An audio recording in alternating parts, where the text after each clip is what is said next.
संजय कांबळे. मी माझं BCAचं पूर्ण education complete झाले, ग्रॅज्युएशन झाले माझं. आता सिव्हिल इंजिनिअरच्या लास्ट इयरला आहे मी. वार्ड क्रमांक 4मध्ये माझं निवडणूकमध्ये उभारण्याचा निर्धार आहे. साहेबांच्या आशीर्वादाने असू दे, जनतेच्या आशीर्वादाने असू दे, मी वार्डातले काही पण असू दे काम मी करणार आहे. परत पूर्ण जत शहरातच नाही तर बऱ्याच ठिकाणी सांगली जे डिस्ट्रिक्ट लेवलला, नॅशनल लेवलला, स्टेट लेवलला साहेबांचं आपलं काम चांगलं आहे. त्यांच्याच नेतृत्वाखाली मी लढणार आहे.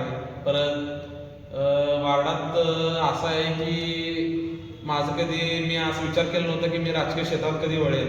माझ्या डोक्यात एकच होतं की काय तर माझा बिझनेस असेल, बिझनेसमध्ये मी काय तर करेन. तर त्याचप्रमाणे आज अशी वेळ आहे की जनतेसाठी, जनतेच्या सेवेसाठी मी माझ्या राजकीय जीवनात पदार्पण करतोय. तर त्यासाठी जनतेने मला साथ द्यावी. साहेबांच्या नेतृत्वाखालीच मी करणार आहे. साहेबांच्या काय असेल ते त्यांच्या ह्याच्यातच होणार आहे माझं. RPI आपला पक्ष आहे. RPIच्या धोरणासहित आपण काम करणार आहे. आंबेडकर नगर असू दे, दत्त कॉलनी असू दे, परत कैलाल गल्ली असू दे, खाटी गल्ली असू दे, सगळ्यांच्या आशीर्वादाने मी निवडणूक लढणार आहे आणि सगळ्यांचा आशीर्वाद असू दे हीच तुमच्या चरणी प्रार्थना.